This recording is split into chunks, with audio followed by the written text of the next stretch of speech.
Yeah, we're going live now. Should be about in 10 seconds.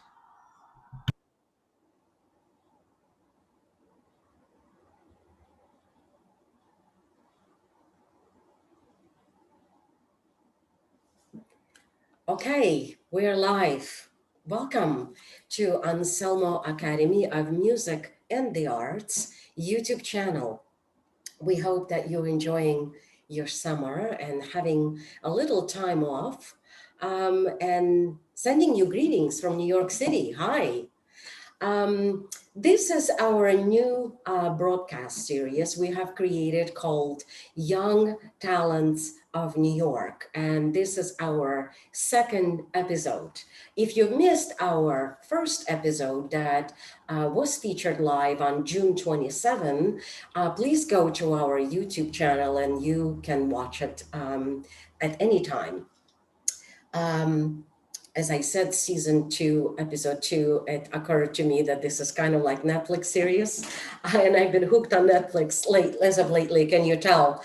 Um, our goal with this broadcast is to introduce young concert performers, help them gain new audiences, and also have a little bit more of a personal an opportunity to learn a little bit about each artist, their everyday life, sort of like a sneak peek, if you will, into the reality of being a young concert performer.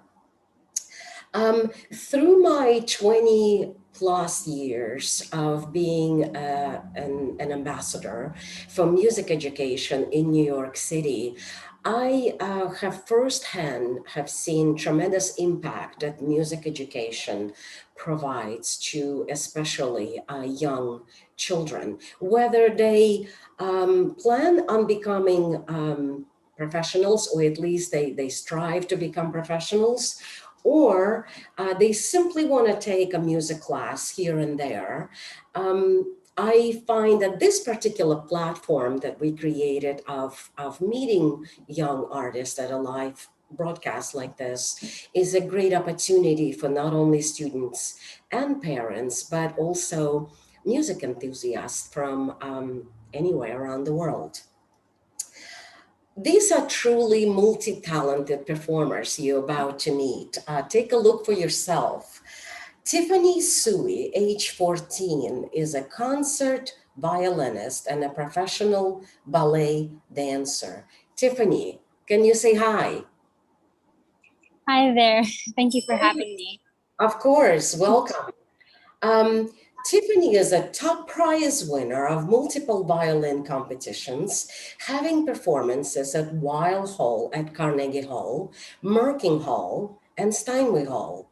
She has been a regular participant in Cremona Music Festival in Italy, having performed as a soloist in chamber groups and orchestra. In addition to her violin career, Tiffany has been a student at the School of American Ballet since second grade and been featured in multiple productions from George Balanchine's Nutcracker and Midsummer Night Dream and Sleeping Beauty. She has had violin training at Special Music School since kindergarten. Our second guest is Emma Waite, a 10-year-old pianist and also professional ballet dancer. Emma, say hi. Hi, thank you for having me. Yes, absolutely. Welcome. Emma is a top prize winner of multiple piano competitions, most recently a first prize winner at the International Grand Music Competition at the age of 9. And at 8 years old, performed with a string orchestra in Switzerland as participant of the Rondo Summer Academy Concerto Competition. She is a student at a special music school in New York since age 6. And our guest number 3 is Eliot Flowers. He is a 13-year-old cellist and also a singer. Eliot, say hi. Hello, it's a pleasure to be here. Yes, thank you for joining us. Eliot has been a part of Metropolitan Opera Children's Choir as a boy soprano, and as a cellist, he's a top prize winner of multiple competitions and awards. He has started his cello training at special music school from kindergarten through sixth grade and is now attending Juilliard pre-college. He has been selected to participate in many master classes with well-known cellists like Stephen Isserles and Yo-Yo Ma. Eliot has also appeared at chamber music, contemporary music, and composer festivals at Kaufman Music Center. We are going to meet this artist very closely in just a few minutes. I just want to say a few words about Anselmo Academy of Music and the Arts, as we just celebrated our 20th year anniversary this past June. We are proud and honored to have served thousands of students in the last 20 years. Our signature program for the last 20 years has been implementing group class programs at local schools, community centers, after school types programs, senior centers, and also organizations that serve students with learning disabilities.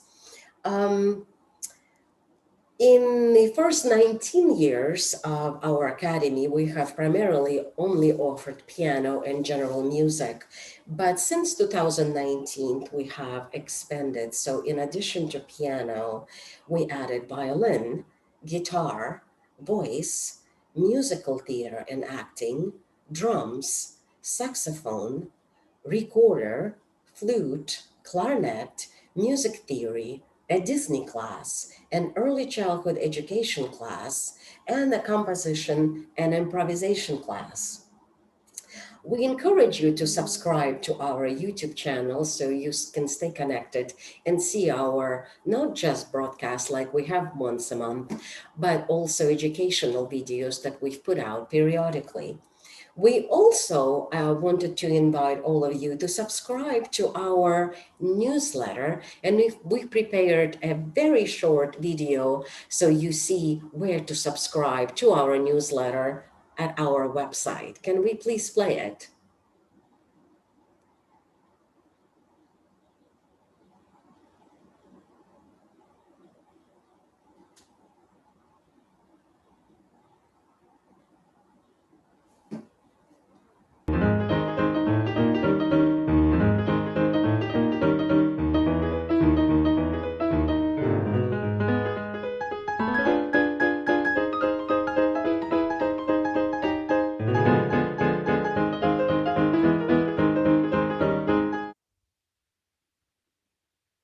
Fantastic. Thank you so much. And now we are ready to meet our guest number one, Tiffany Tsui. Just another brief introduction before we play her first video clip that we have. Can we please put Tiffany's profile picture as I share her credentials? Tiffany Tsui is a 14-year-old multi-talented artist. She has excelled in many subjects from violin, piano, ballet training, and vocal performance. Her two main passions are violin and ballet. She's a top prize winner of multiple competitions in violin category and is newly appointed 2020 ambassador for ballet in the city. In addition, Tiffany is a member of Broadway Youth Ensemble and has sung for many galas and fundraisers. Her violin teachers include legendary Victor Basis, Julie Kurtzman, and Nuit Pacht. And now we're going to play an excerpt from Tiffany's performing Beethoven Sonata number 8 that she had performed at Merkin Hall in 2021.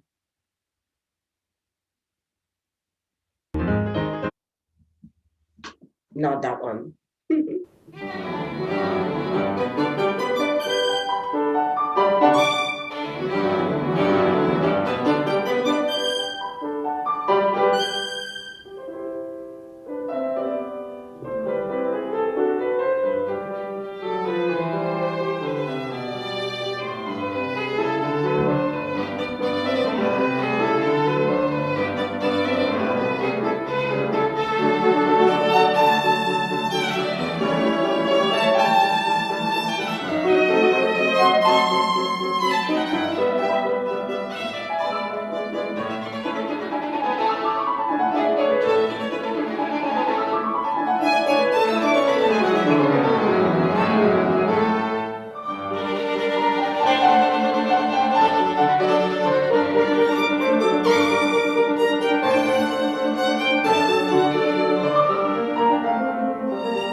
Fantastic. We'll get back to Tiffany in just a little bit. We are introducing our guest number two, Emma Waite. Can we have her profile picture, please, as I list her credentials again? Emma Waite is a 10-year-old pianist and is studying ballet at New York City Ballet, one of the foremost dance companies in the world. Emma is a top prize winner of national and international piano competitions and have performed at Weill Hall, at Carnegie Hall as the gold prize winner at the Rondo Vanguard competition. Emma is a student at the Special Music School and is studying with the renowned piano pedagogue, Irina Nuzova. And now we're going to play her video clip number one, which is Rimsky-Korsakov, Flight of the Bumblebee. Take a listen.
Fantastic. We'll get back to Emma shortly after. We'll introduce Eliot again. Eliot Flowers, can we have Eliot's profile picture, please? Eliot is a 13-year-old cellist. He has studied at Special Music School with renowned pedagogue Yari Bond from kindergarten to sixth grade and is now at Juilliard Pre-College studying under Astrid Tsui. He is an avid chamber musician, and in June 2021, he was a finalist at New York Chamber Players Music Competitions playing Elgar Cello Concerto, which we'll show in just a minute. As part of Metropolitan Opera Children's Choir, Eliot was featured in Magic Flute and Wozzeck productions. And we are now going to play Eliot's performing Elgar Cello Concerto, just a clip. Take a look.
Fantastic. Next part of our event today is a dialogue with the three artists. We have asked each one of them to submit 2 questions or subjects for discussion. And so we have 6 total subjects to discuss. Some of them interlap, interlap a little bit, but overall, this should be very interesting for our listeners. First question is probably primarily for Tiffany and Emma. Do you have any non-instrumental performances and how do they inspire you? Let's start with Tiffany. Well, I would say, sorry, I'm in the bus station.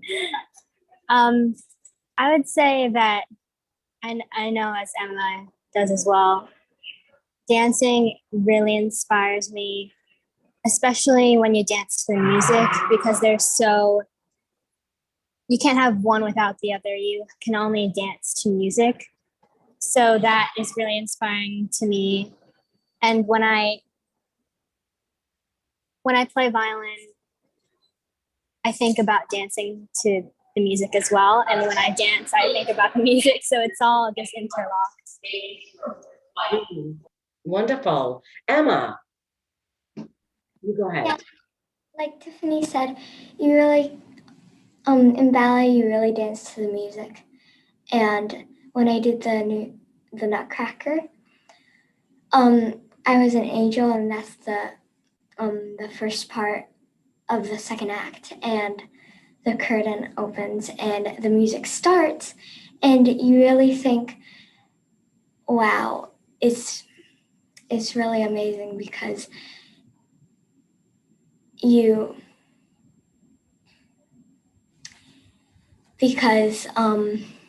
the audience claps, and you really think that it's special to be up there. Eliot, I don't know if you have any non-instrumental performances, do you? Well, I assume you don't count voice as an instrument, but even in all music, it's a very complex system with a lot of parts, and without any one of them, the music falls apart. And so, even in all genres of music, you need a very professional atmosphere, which really inspires me because it has to be conducted perfectly and with a lot of discipline to create an effective performance. Fantastic, you guys. Great. Next question. Why and how you think that practicing every day improves you and makes you better as a musician? Let's start with Emma. Well, you really can't not practice and expect to get better at it. It's really true for anything. For music, if you don't practice every day, you'll forget the music and you won't be sure if like a strange note was right. For ballet, I don't do ballet every day yet, but I do stretch every day. And if I didn't stretch every day, I would lose some of that flexibility, which is really important for ballet too. And okay, did since we're talking about it, and I think practicing is really important. Do you think also that practicing, whether it's music or ballet, is it also helping you in your everyday life with other subjects in school? Well, it makes me really not give up. It makes me be disciplined to everything and come in. Fantastic. Tiffany, same question. Shall I repeat that or you have it? No, I'm okay. I can. Yeah. Yeah, I would say that practicing is really important because without practicing, you can't build on what you've improved on, because in ballet and in also violin, every class and every practice session, you improve from the last session. So if you don't do any sessions, then you're just probably going to stay either in the same place or decline.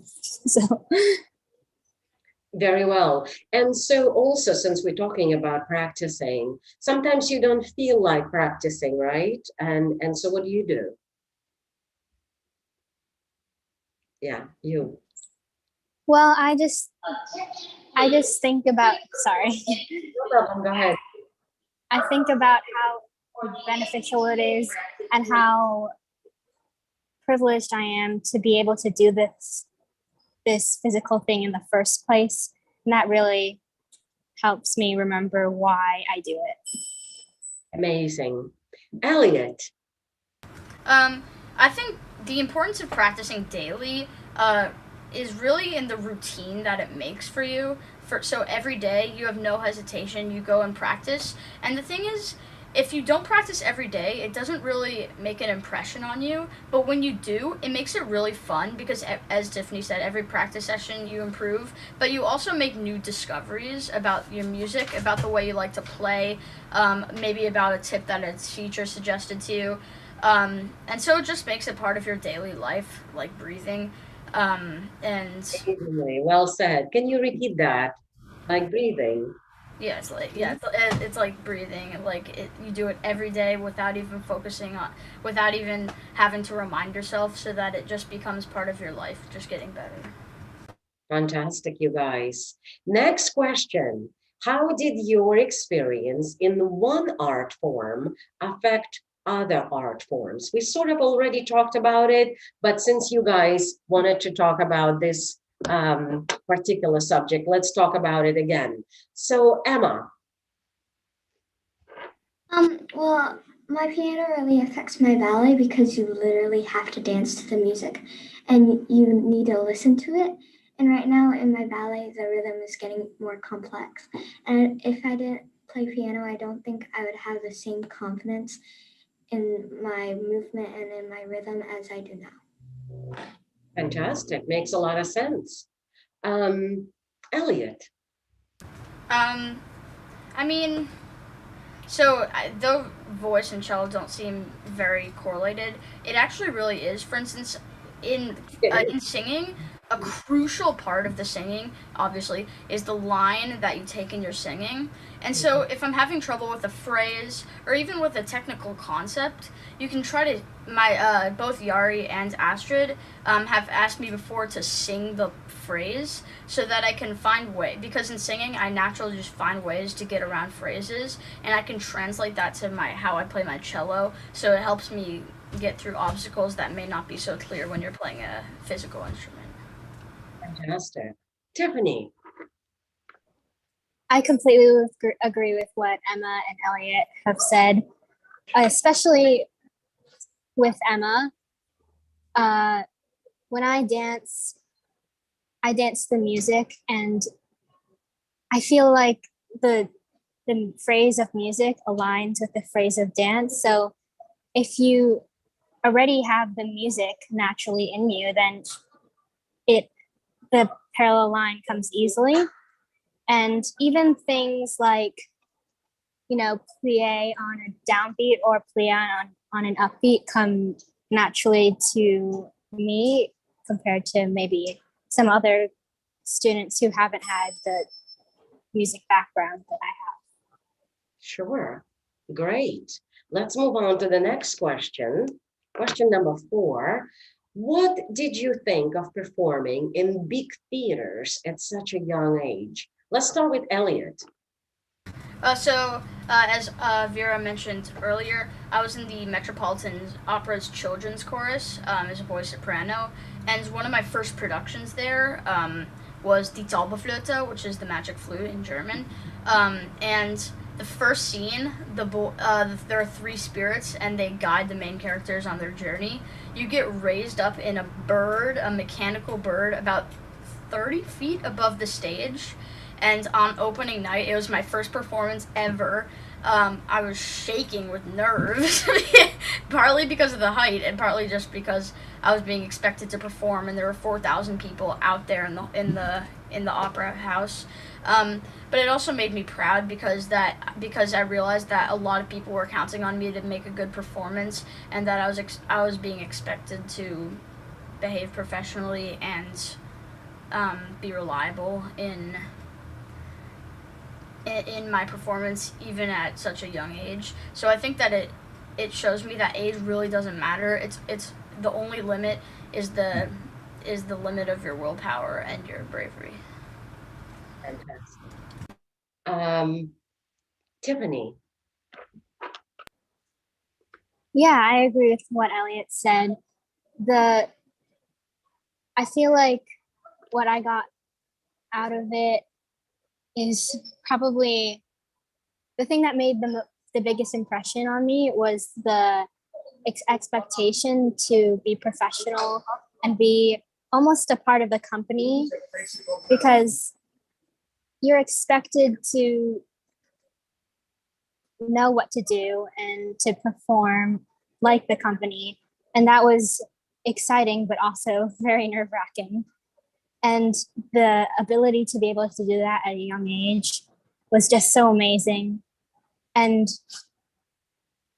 I feel like there's nothing like being on a big stage. The adrenaline is so high, and you just know there are so many people watching you, but you're just there to perform, and that's amazing. Great. Any particular venue comes to mind when you speak about it? Yeah. Like Eliot, I've also performed on the Metropolitan Opera stage, and like Emma, I've performed at the New York City Ballet stage. Amazing. Great. Emma. I think it's very exciting to perform in big theaters. I played in Carnegie Hall when I was 7, and it was the biggest stage that had ever performed piano on. And even though it wasn't like the main hall, it was such an amazing experience, and every note that I played echoed around the room. And even though it wasn't the main hall, when it was empty, it seemed very small, but when it was packed with people, it seemed much larger, like it does basically for any theater. I love your answers. Just amazing. Next question. Musical role models.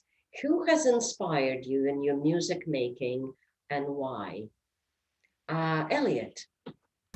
So one of my greatest role models ever, who've actually had a lesson with, is Yo-Yo Ma.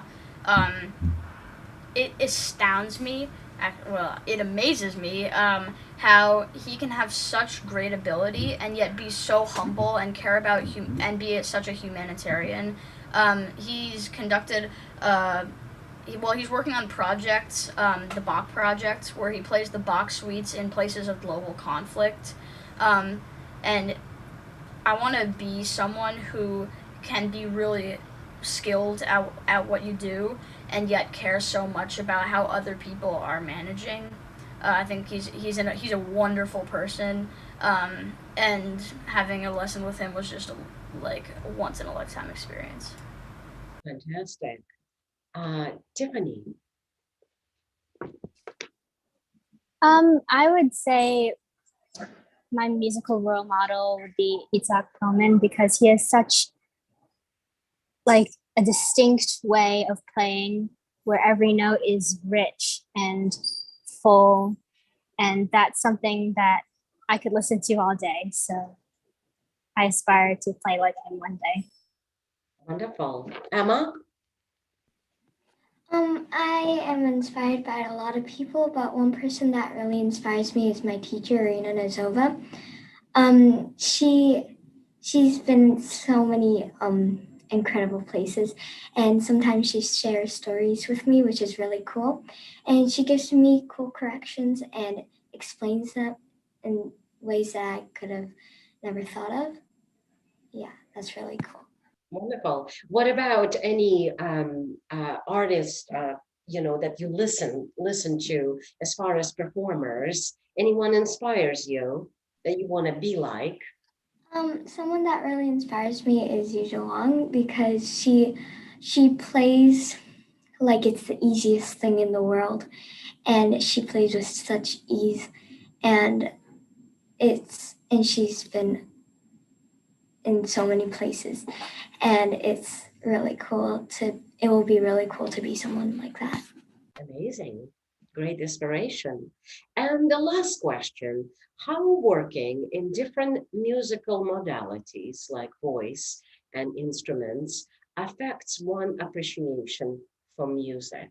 Eliot.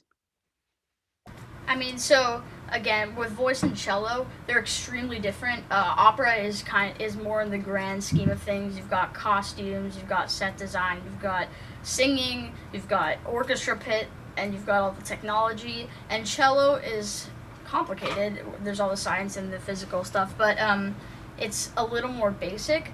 But even though they're completely different, and you use a lot of different techniques that you do in cello versus singing, it still has that spirit of the musical spirit that really inspires me. And playing different kinds of music really made me realize that even though they're so different in many ways, they still are under that big category of music, which made me appreciate music a lot more as a general thing rather than what you get while playing one instrument.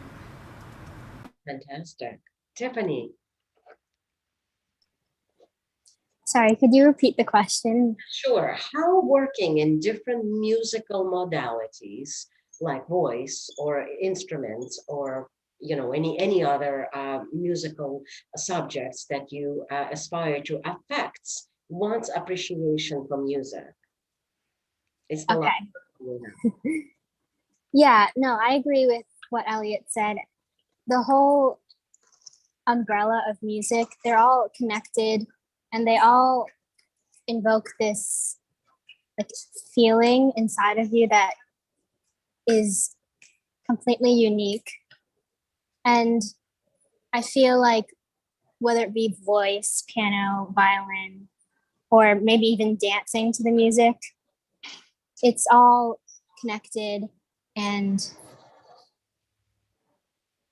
you really reach this like bubble almost. It's like when you're dancing or when you're playing, you go inside your own world, and that's something that's unique to music.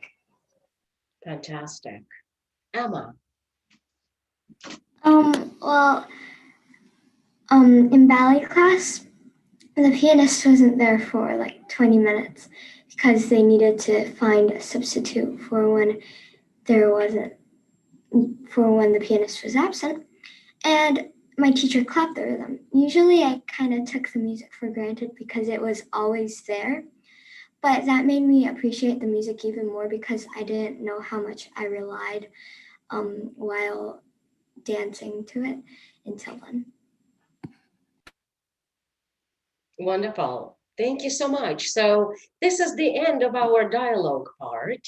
Do you guys want to say anything at all? You want to add anything to the subjects that we just discussed, or can we move on? Yes? Shall we move on? Okay.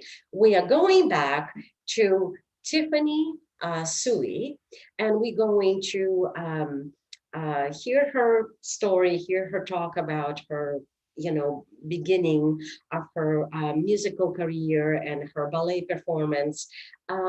And what I'd like to do actually, do we have a video of Tiffany playing with her brother Connor? Do we have that when she is tiny violinist? Let's play that first.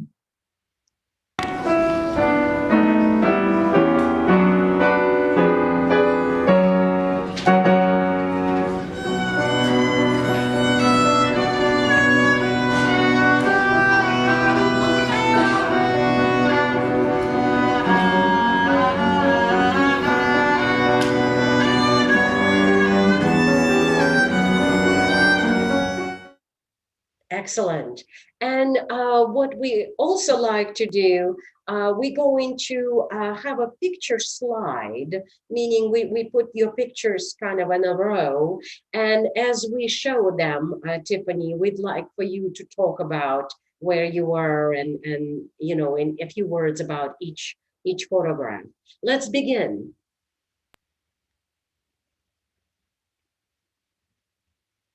Go ahead, Tiffany. So this is at Will Concert Hall. I had won first prize for the American Protege competition, and I was playing. This is backstage right before I played. And how old were you? I think I was 10 or 11. Okay, great. Yes, next picture. This is backstage at the Metropolitan Opera. I'm sure Eliot knows this. That costume is for Tosca, and I was an extra as the princess. Fantastic. Mhm. Oh, that's great. This is backstage at New York City Ballet. We're all dressed in this garland costume for Sleeping Beauty. And so at the beginning of the second act, we do a little waltz to the Sleeping Beauty theme, I know you. Beautiful. Next. This is also backstage at New York City Ballet. I was wearing a bug costume for Midsummer Night's Dream.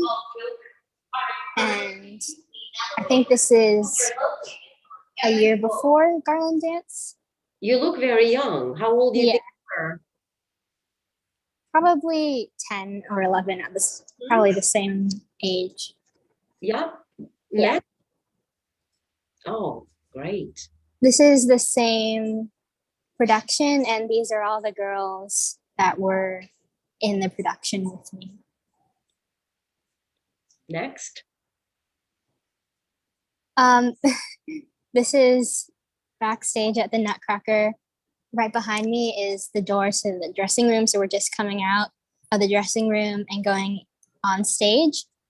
So I was an angel, and they have these big hoops that go around you, and you kind of bend your knees and slide to create that floating motion. I'm sure Emma knows about it. Mm-hmm. Next. This is at our house, and I'm holding curls and mousse for my hair, and there's like a little hairnet underneath, because for a party scene in the Nutcracker, you had to curl your hair overnight, and it did a lot of damage, let's just say. Great. Next. This is also the Nutcracker. I was in the Nutcracker for 5 years. This is later. I'm on the right, on the bottom. So I'm a boy, Paul Chanel, and the people behind us are our partners. And we come out of that big hoop of Mother Ginger, and it's very fun, but it's also very nerve-wracking because we're all packed underneath and we're crouched, and Mother Ginger's on stilts and he's in the middle. So when he comes out onto the stage, sometimes he steps on our toes, but we have to be really still. So that was very interesting. Great. Next. This is on stage. I think this is the last year I was in Nutcracker. I think I'm in the middle on the right. I was a hoop, a candy cane. So we wear those stripes, and on each stripe is a bell. So you make a lot of noise when you walk. Great. And we actually have a little video. I don't know at which point we have a little clip of your actual performance, ballet performance. So whenever that is available, Jude, go ahead and play it. But let's go on with the slide. This is at Steinway Concert Hall for my mom's studio recital, because she's also a piano teacher. So I was playing with her at her recital. Right. This is actually the last day before lockdown, and it was our last the last time I got to see my classmates, we were doing a lecture recital, and I was playing American in Paris. But if I had known that that was the last day, I would have been a little bit more emotional, I guess. Please report any oh,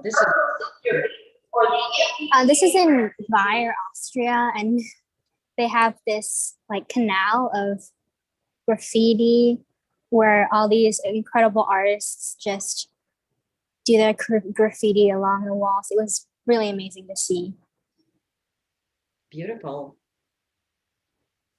And this is backstage at Kaufman Center. Great. Wonderful. Why don't we play that ballet video that we have, that you are actually in it, and it's you know, video from the School of American Ballet. Let's play that. Take a look.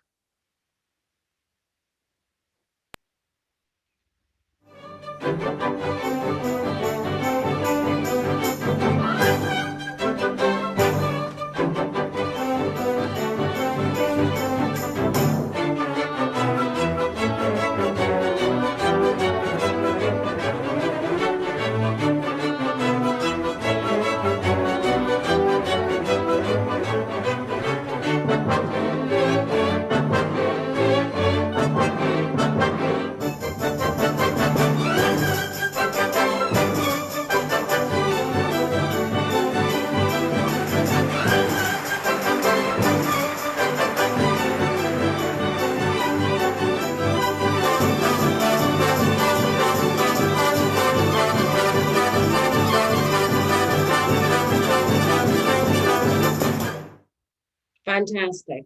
So, Tiffany, before we have another video of your violin performance, but let's talk a little bit about you're such a young concert artist, 14.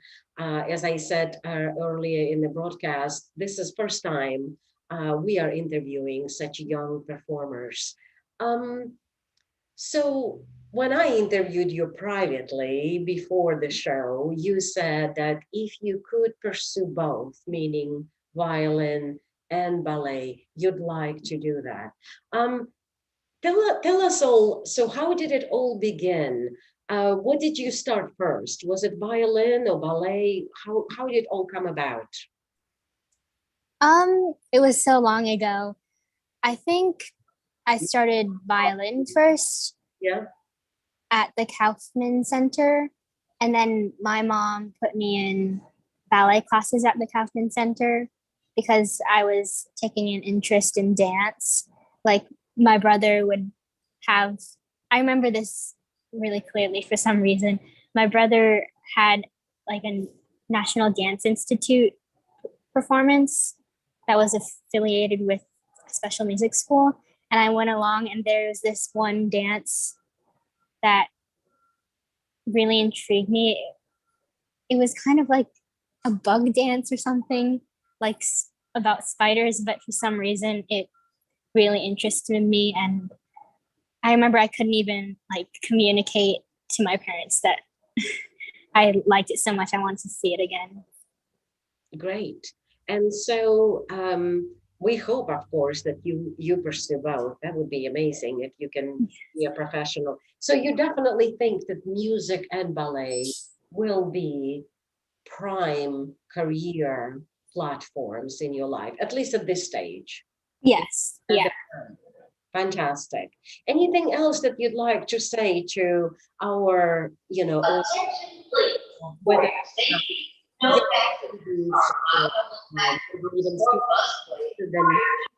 anything that you want to share, your any thoughts?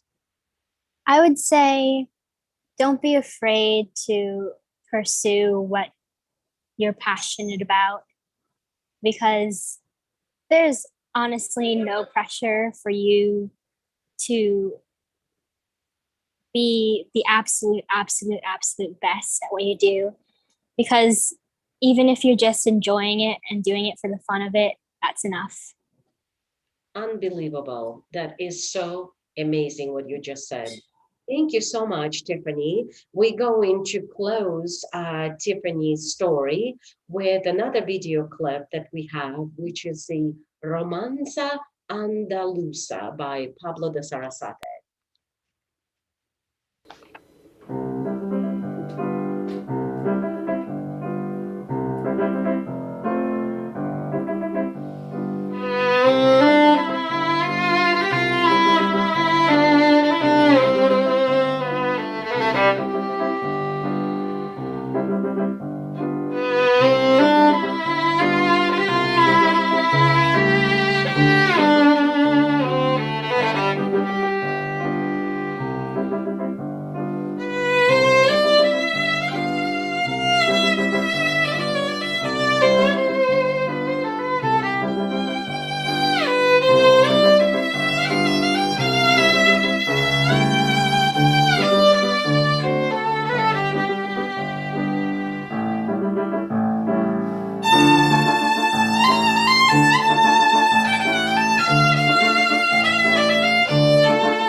Great.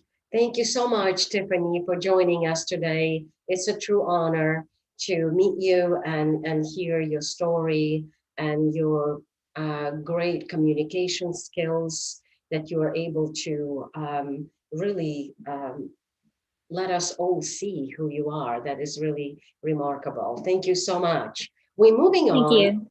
Yes, of course. We're moving on to Emma, and we're going to do the same thing as we did with Tiffany. We're going to put up her pictures, and she will tell us a little bit about each one.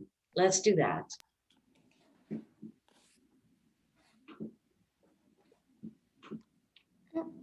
Wrong, yes.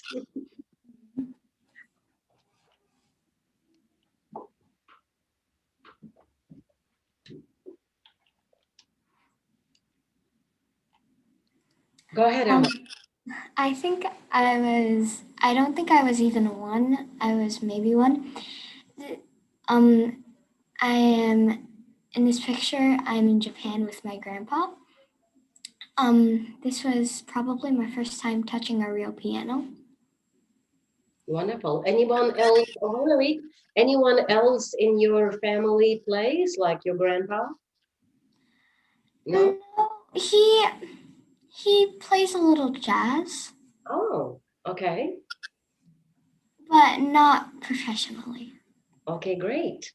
Wonderful. Next.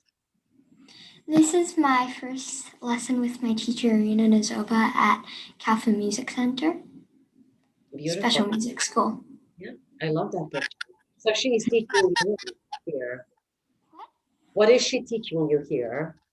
I think she was teaching me how to lift my fingers because I started piano at 4, but I didn't really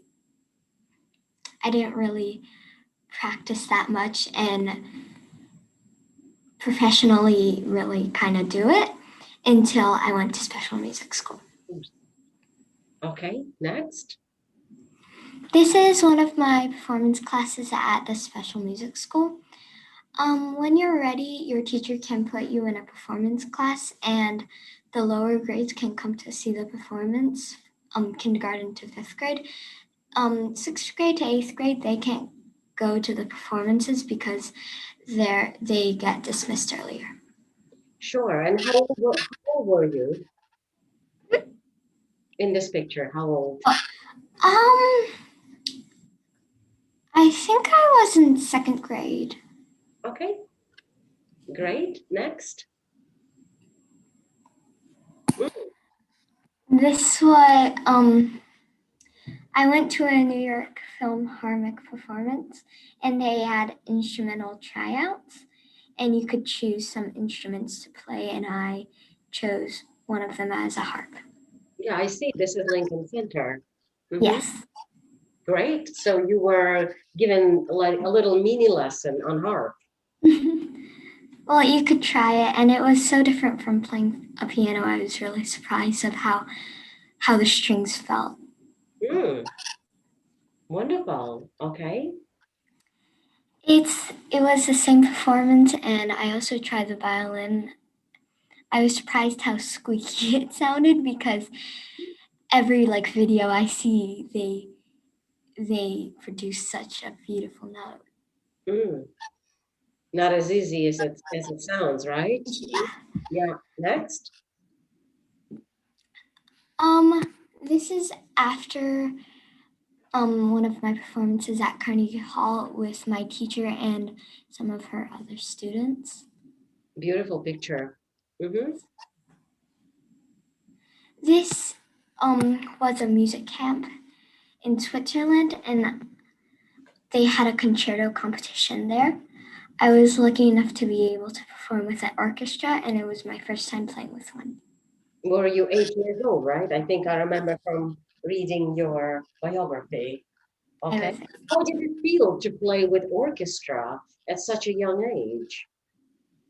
It was a lot different from playing solo because you need to listen also to the orchestra while playing your own your part. And it's not like you're the soloist there, but other people are listening to the other instruments. So it's a lot different from playing solo. What did you play? Do you remember? I played a Haydn concerto in C major. Right. Wonderful. Did you play the whole concerto? No, I only played the first movement. Great. Next.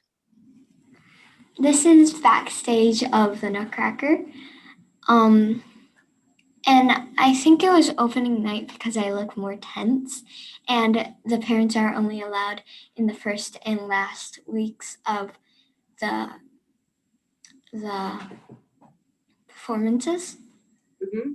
How many rehearsals do you guys do before you go on stage for Nutcracker? How Can you many? repeat that? Yeah. How many rehearsals do you do? So I think the performances start in November and we start rehearsing I think the casting is in October. Yeah, and then about 2 weeks after you start rehearsing. And because I was an angel and you really only need to learn the counts, we only got a rehearsal once a week, I think. And then you have, in all, there are 50 performances and you perform in 25 because there are 2 casts. Oh my goodness. Yeah. Unbelievable. Next.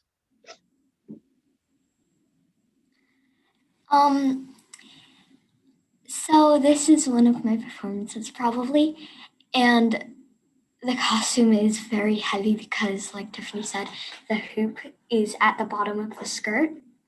And it was so different from wearing just a leotard. I'm pretty sure that the one that I wore was an original costume, so it's probably about 60 years old. Great.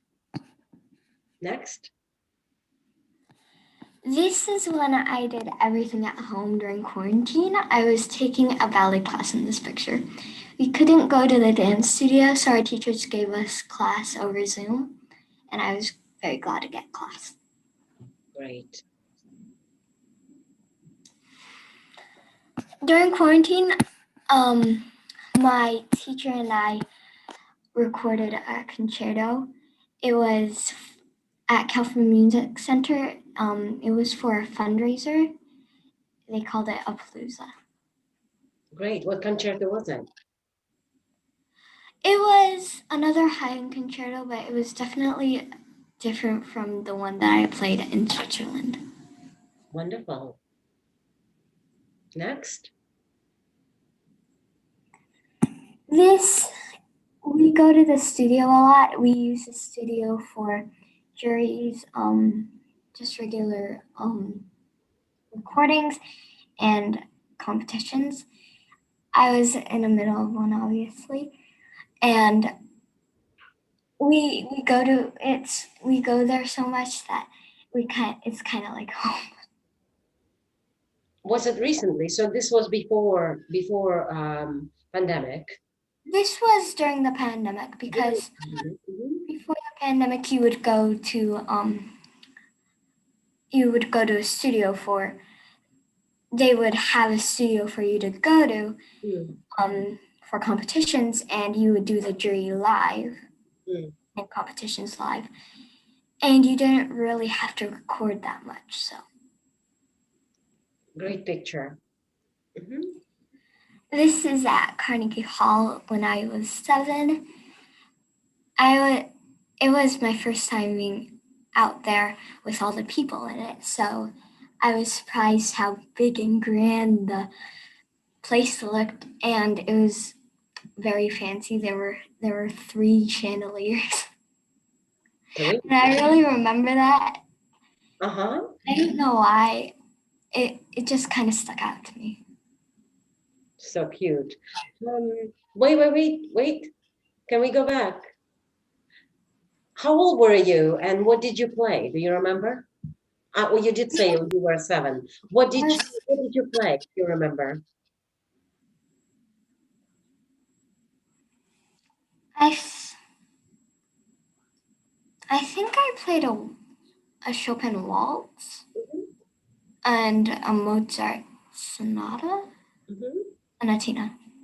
Great. So Anna, of course, you are 10 years old, which is unbelievable accomplishments you already have at such a young age. So do you want to choose violin or ballet, or do you not want to choose one or the other? Where do you see these 2 passions of yours? How do you think they will serve you in the next 5 to 10 years? What do you think? Well, I would love to pursue both of them. And I don't think I could really choose if I was asked to. I think they both help. One helps the other. Because in ballet you dance to the music, and in piano you listen. I think I listen to the music more because I play ballet. I do ballet. And I think it would really help me having both. Wonderful. In piano, I just thought of asking, what do you listen to at home? Any favorite composers you have? I like listening to a lot of concertos. I like how how different instruments blend together, but I don't really have any favorite composers or anything. Okay, great. Wonderful. And what do you think would be your dream profession? Dream profession. Um,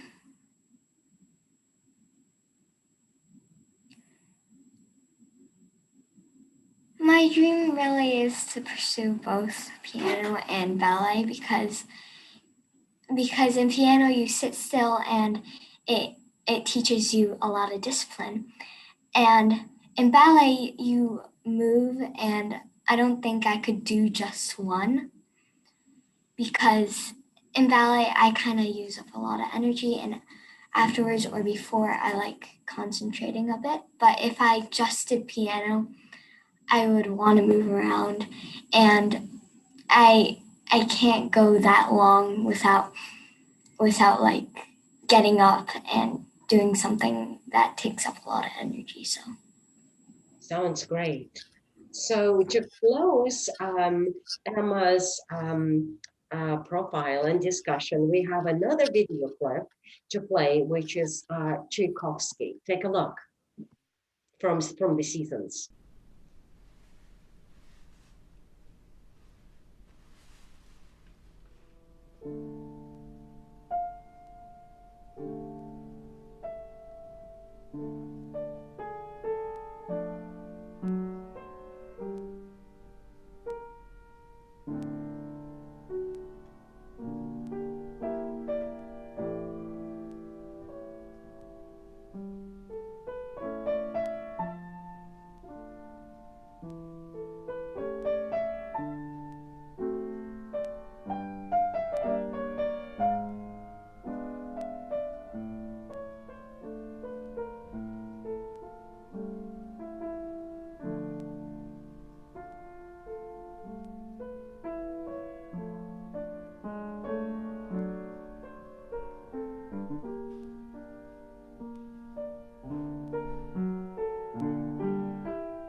Beautiful, Emma. Thank you so much. Would you like to say a couple of words to any students that are pursuing or beginning to pursue piano or ballet? What would you suggest to them? well, really, you always need to try your best.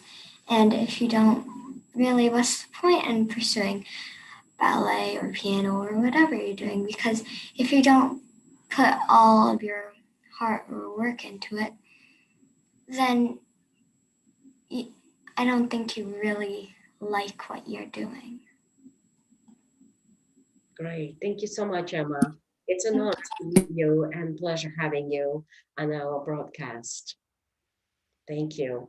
And we are moving on to Eliot Flowers. We're going to do the same procedure where we share a picture slideshow of Eliot and him in performances. Take a look.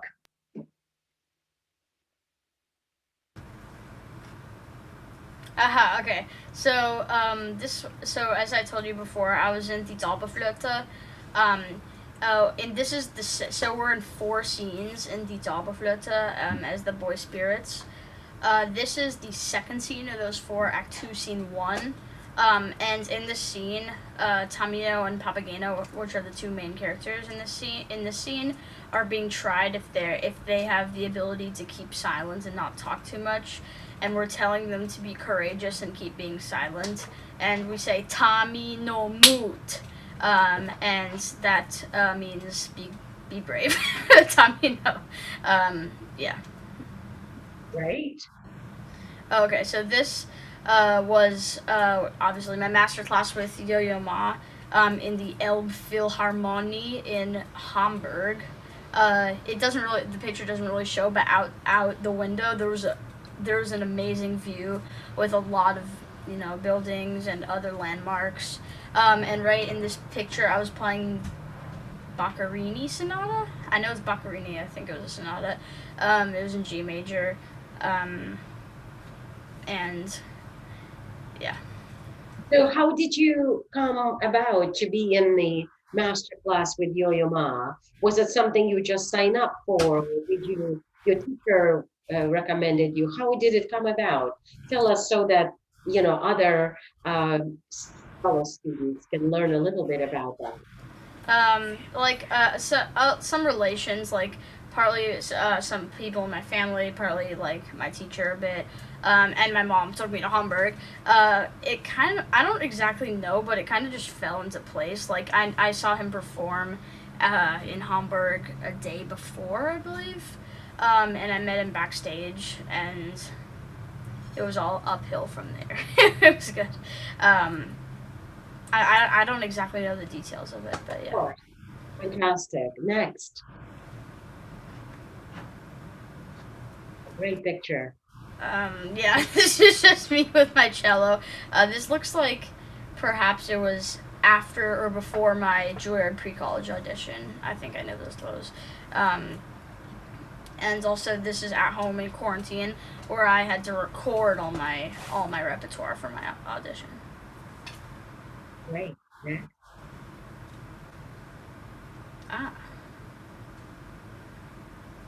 Yeah, this is in Weil Hall. This is where I was playing the Ritual Fire Dance by De Fala, a Spanish composer, when I took part in the same competition as Emma and Tiffany. We're all in the same boat right now. Yeah. When was that? I think 2017. Wow. Okay. I think 4 years. That means I was 8 or 9. Yeah. 9 years old. Great. Next. Oh, I love this picture. Oh yeah. Okay. How So, much were you with?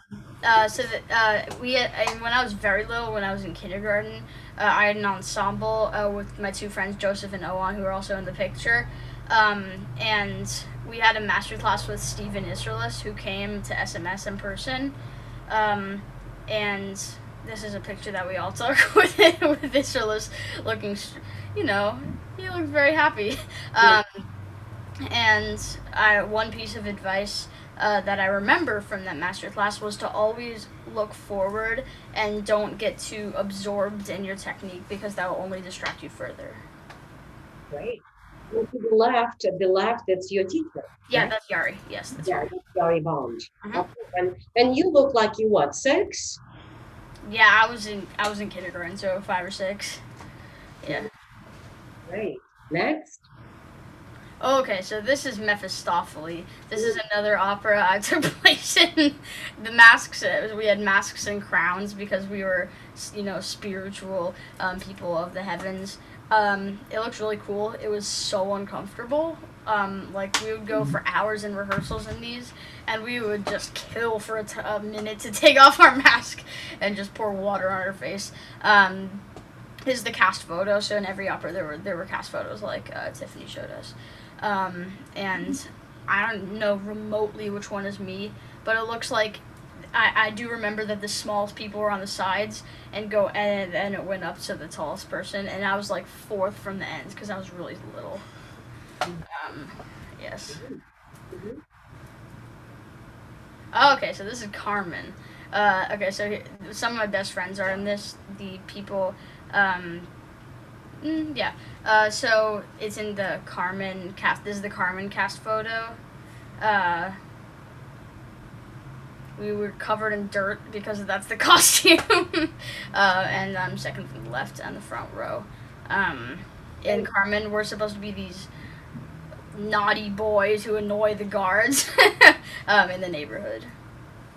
And when was this? Obviously pre-pandemic. So what Yeah. year do you think it was? That was 2 years ago, I believe. So like maybe 2019, you think? Yeah, I think so. Okay, great. So that's my profile picture. That I have no idea the context of that because it's just black in the background. Do you know how old you are here? It's recent. It looks like some It's of pretty. That's my Juilliard profile picture, I think. So that should be in the last year or two. Yeah. Okay, wonderful. So, from your bio, I just want you to talk a little bit about your the Chamber Fest at Kaufman Music Center, and then Contemporary Music Festival, and then a Composer Fest. And you've done it for year after year after year. Can you tell us a little bit about those events? I mean, so the Chamber Fest was I think the oldest one. I don't remember a lot about that, but I do remember that it was fun to take part in chamber because I could play with other musicians because I'd been a soloist for my whole life, basically, in terms of cello. I do remember the Contemporary Fest where we had to play a piece composed in the last 50 years at the time. So I played, I think I did this 3 times in a row. I played Giulio, which is, I don't know, I forgot who wrote it. It was a very virtuosic piece. I thought so at the time. We don't talk about that. And then I played. I know one. And then the most recent year, I played Rostropovich Humoresque, which is I love that piece. It's probably my favorite virtuosic piece out there right now.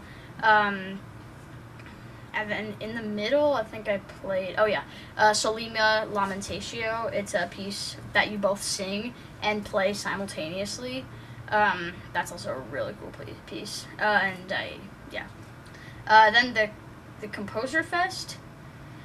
That was either the one in the last 50 years. I might be getting them mixed up, but I think that was where you had to pick a composer from a different country or something, like in certain countries. Well, I see from your resume that in 2017 you were playing Di Falla. Yeah. 2018 was Foray. Wait, sorry, was what? Foray. Oh yeah, Foray. And then in 2019 you played Dvorak. Dvorak, right? Silent Woods. And so you've done the special music school, and now you are in Juilliard Pre-College. Tell us a little bit what it's like. How many hours do you practice? What's your day like? I hate this question. I mean, so so SMS has a like baseline expected number of hours to practice, but I didn't practice that as much as the requirement was because I find that it wasn't really the volume, like the amount, the duration of the time practiced that mattered really. It was the efficiency and the focus and like the density of your practice time. So I found that like I could practice maybe 3/4 of the time or even half the time or like somewhere between those, and I would be completely fine because it was dense work. And so what about voice? Voice. Voice, I didn't practice it. You didn't have it. So basically, the voice was completely different story. Stop laughing, Tiffany.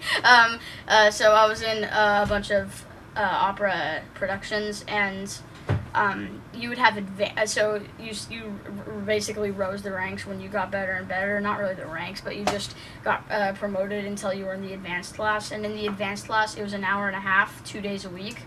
But then, in all the productions you had hour-long rehearsals that took place during school. Like you would have one from, I don't know, 9 to 12 during school for Carmen or something. And you would go there, and that was really your practice time. You had to absorb a lot, you had to remember a lot, because in opera the rehearsals were very scarce. You might not go over something again, so either you would phone a friend and ask them what you did if you forgot, or you got to remember. So there were very few rehearsals, especially for the chorus operas. For La Boheme comes back a lot, which means that they do it almost every year. We had something like 2 rehearsals and then the final dress rehearsal, because everybody there already basically knew the opera. And then for the solo ones like Die Doppelflöte, you had a lot more rehearsals because nobody knew that because it hadn't come back for a long time. So yeah. And so where do you see yourself as a professional musician? Sorry, say it again. Where do you see yourself, and as a professional musician?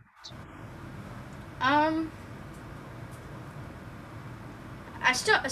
was not very old there. There were a lot of people, especially girls, because their voices changed later. I was on the younger side for a while, and even when I left, I was still on the younger side. So I kind of felt like a little brother to some people and like an older brother to other people, because there were constantly new people who were coming into the advanced class, which is where you actually learn operas. And so for those people, they had a lot to catch up on, and so I felt like a big brother to them. While for some people, they knew a lot more than me, and they knew a lot more operas than me, so yeah. But do you think you will be a professional musician? At least at this stage of your life. Wait, do you think I could, or do you think I would? Well, you want to. I want to. So I don't really know yet, and I don't find that a problem. I mean, so I'm also very interested in math and computers, computer science. But I know that I'm definitely 100% going to keep playing cello. And voice, I'm taking a break for now because my voice is starting to change. Not really, but it's starting to change, and also the pandemic kind of just propelled that. So yeah. Wonderful. So we're going to play Eliot's second video clip we have from a live performance playing Rostropovich Humoresque. Take a look.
Great.